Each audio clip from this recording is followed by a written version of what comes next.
Hello YouTube, today I'm going to be making an omelette. Now before we get into this masterclass on omelets, let me give you some backstory into my culinary repertoire. So I've cooked 3 things before: rice, steak, mac and cheese, and pancakes.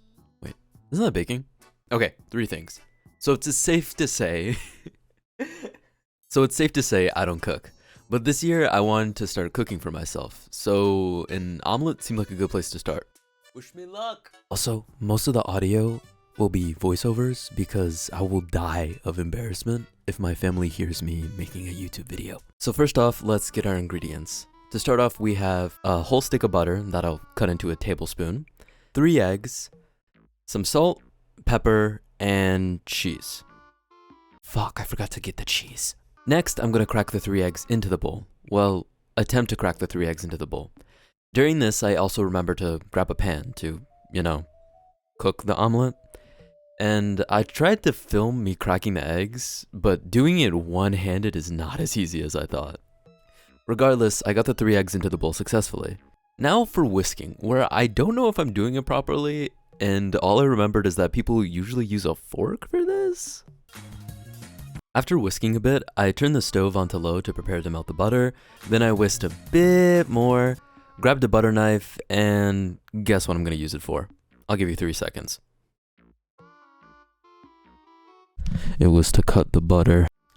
So after whatever that was, I melted the butter on the pan and poured the whisk eggs in.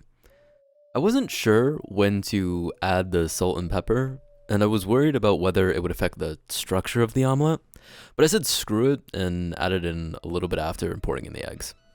But before waiting, I was worried since the butter melted really fast and was scared that the omelet would burn, so throughout cooking, I turned the heat off occasionally, which was dumb because this only made cooking slower since it wasn't hot enough to burn unless I left it for like 20 minutes. So while waiting, I got a cover for the pan, interrupted by a family member, and went to go pet my cats.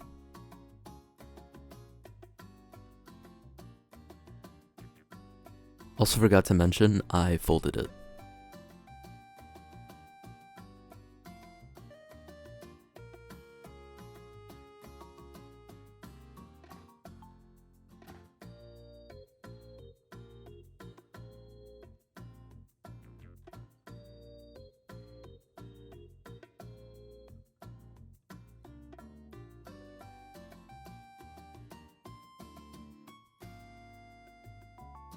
After that, I flipped it over, scraped off some loose eggs, and cleaned up the dishes.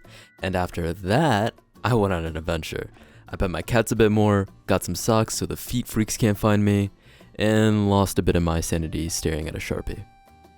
Oh, and before I forget, I washed my hands before touching the ingredients and after petting my cats. Unknown amounts of waiting later, I flipped it back over and saw this weird indent in the omelet that I don't know how it appeared. But the omelet is finally done! I got a plate out and got prepared to add the final touches. So you know how most omelet pics have sliced onions, I think, on top of it? Well, I got the next best thing. Lettuce. I ended up taking it off though because it felt weird. Anyways, it's finally time to see how it tastes. But before that, let's see the cross section. Yes, it's egg. I don't know what I expected. Okay. Now I'll taste it. Here's my live reaction. Not that bad. Needs a little bit of salt or pepper, but otherwise pretty good. After, I added some pepper and lettuce to add more flavor and clean the plate. My final thoughts are that this was fun. I thought I would mess it up and have to do it again, or the footage would be bad, or just a bunch of other things. But it was nice. I want to keep cooking and expand my culinary repertoire, but that's all for now. I'll see you later.